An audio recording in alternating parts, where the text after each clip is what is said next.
Yes, YouTube, we are back. Episode number 4 of The Road to Stage. So, in this episode today, I've got something I haven't actually done before. So, what I'm going to do today is take you through a gym session, it's standard, but I'm going to take you through a mic'd up gym session, a little mic'd up session. So, you'll get a little insight as to what I'm actually thinking in the gym or what I look like after I've finished a set and generally just how my sessions go from start to finish. It's all good and well me chopping up clips and putting them into a reel and posting it on Instagram, but you don't actually see what I'm like throughout a full session. So in this video, you're going to get a little snippet into how to actually train effectively and sort of what you should be looking like after a set, after you've actually trained with intensity. So, you've got a mic'd up session to look forward to. First of all, I'm looking a little bit scruffy. I need a shave and I need to go and get a trim. So,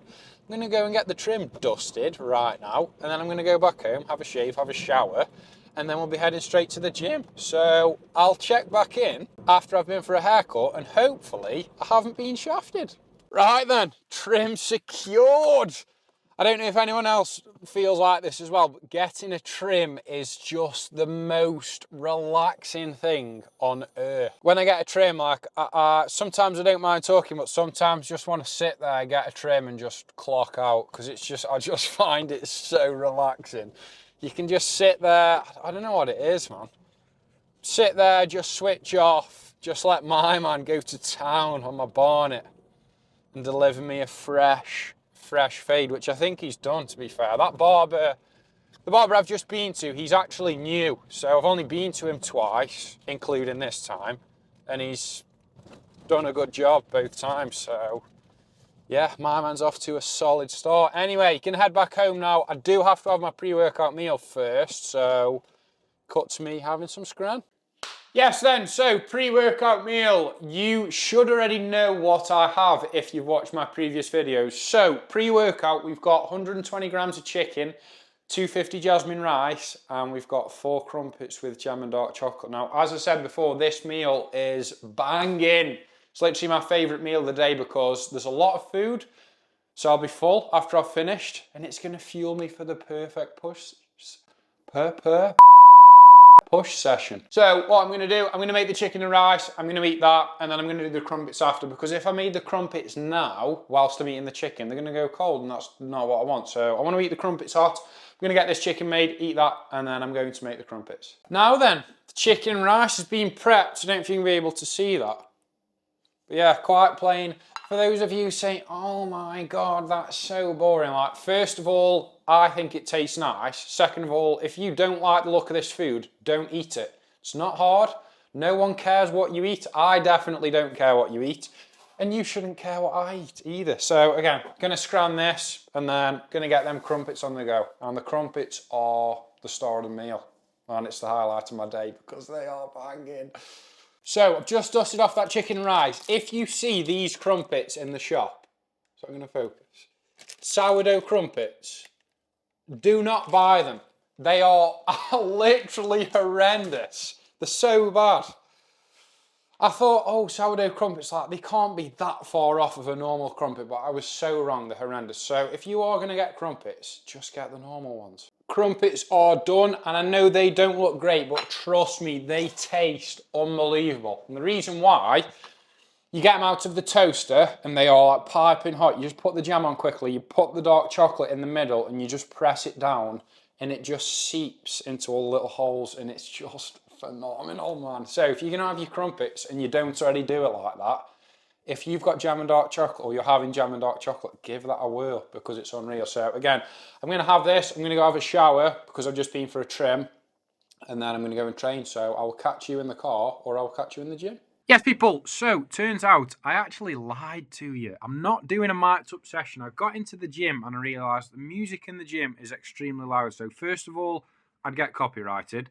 Second of all, you're not really going to be able to hear what I'm saying. So I am going to do the mic'd up video, but it's going to be in the near future. So in the next week or two, I am doing a little bit of travelling. I'm not going to be at home, so I'm going to be able to do a mic'd up session. So just going to talk through a push session. So first of all, we've got, again, lying cable wire raises, this is my favourite exercise for the side delts. It's unbelievable. And again, because you're lying down, you've got full stability. All of the tension is literally on your side delts. Now, who doesn't want to have massive shoulders? If you do, and you should do, this is exactly the exercise that you need to be doing. So again, make sure your arms are fully straight. Make sure you're going in a Y motion and your arms end up at the side of your head. That way, you're going to be fully shortening the delt. You're going to be getting the most out of the movement. You're going to be building some boulders. Heading into exercise number 2. So we've got some low incline dumbbell press. Now here's me just literally checking the angle for the camera. But if you are programming your own training, right, I program most of my training off of 2 sets. So we've got one heavy set of 6 to 8 reps, which is what you're looking at right here. We've got a back off set after that set, which is 12 to 15 reps. So really, if you structure your training in this way, it makes it so much easier for you to actually apply progressive overload and build muscle. And another thing you'll notice, at the start of every set, like you've just seen there, I spend a good 5, 10, 15 seconds just focusing, thinking about the set, getting into the right frame of mind. Like if you've just been scrolling on your phone and you dive straight into a heavy set, you are not going to perform at your best. So if you have been on your phone, which you shouldn't really, take some time to fully lock in, focus, and envision yourself doing the set. And I can guarantee you'll push more reps, and in the long run, you will build much more muscle. So, heavy set done, heading onto the back off set. Again, taking some time to lock in and focus, get in the zone mentally so that when I get into this set, I can put my all into it and get the most out of it. So we've got the 40s here. Again, notice how I'm not fully locking out my elbows. The reason for this is when you lock your elbows out and your shoulder, your elbow, and your wrist are stacked on top of each other, your chest is not actually under any level of tension. So again, staying in this bottom half means that we are staying in the zone where we're under the most tension. So we're getting the most out of the movement. So if you're doing a chest press and you want it to be as hard as possible, a dumbbell chest press, sorry, you want it to be as hard as possible, stay in that length and range, don't lock your elbows out, and it makes it so much tougher. Next up, we've got high incline Smith machine press. Now, this is just purely for the upper pec. So we've got 2 plates on each side here, 20 and 2 10s. I'm not going to lie, my pressing isn't great. So again, like for me, this is heavy. I think this might be a PB, 40 kilos. So we've got 3 reps here, going in for another rep, 4th rep. And that is where we'll leave it. So again, 40 for 4. I am happy with that, but I think there's a lot more room for improvement. So that's the heavy set done. Now onto the back off set. 32.5 on each side. We got 4 reps with 40 on the last set. So let's see how many reps we can get. As you'll notice again for this, when doing any sort of chest movement, you want your wrist to be stacked on top of your elbow. So if you can see from this video, I do need to put my hands a tiny little bit wider. But for me, this is the position that I find most comfortable. And again, keeping my elbows tucked slightly, bringing the bar all the way down to where you can comfortably, and then just squeezing up.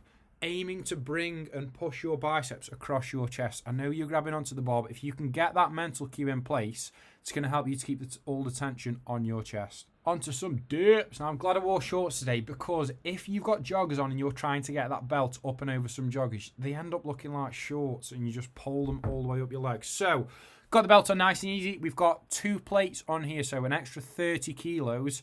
Let's see how many reps we can get. So again, for this exercise, all I'm focusing on is getting really deep stretch for the lower pec.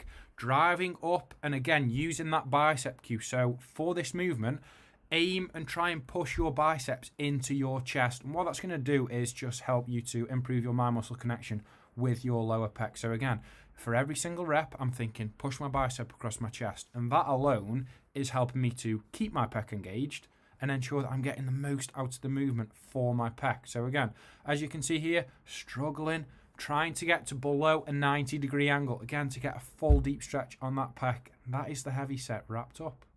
Into some pec deck. Now, what you can see me doing here, putting my forearms on the handles rather than my hands. I've seen this from Kuba and John Jewett, for those of you who know they are. And it works wonders for the mind-muscle connection. So obviously, as you grab the handles, your shoulders are pointing vertically. Now, if you do this, the angle that you create with your arm, it just means that you get much better engagement with your chest. Or for me personally anyway. So again, mind-muscle connection is massive. Chest is a weak point of mine. I've got a pigeon chest, so I've got a massive divot in the middle. So doing this ensures that I'm only feeling my chest throughout the whole movement. So again, I'm focusing on keeping my shoulders pinned back, getting a deep stretch. And when I come into that stretch, I'm actually puffing my chest out again to get an even bigger stretch. So this movement is one of my personal favorites at the minute. Follow this cue if you haven't already. And I know some people are going to do it and they're going to think, oh, it hurts my forearms, it hurts my forearms. It's not that bad. It's really not that bad. And if it does hurt your forearms, put a jumper on. I can guarantee if you try and do your pec fly this way, maintain control, get a deep stretch, bring your biceps across your chest, you are going to feel it. Finishing the session up with some tries. So this is the penultimate exercise. Bit of unilateral work. So again, just focusing on one side at a time. This is, again, massive for me.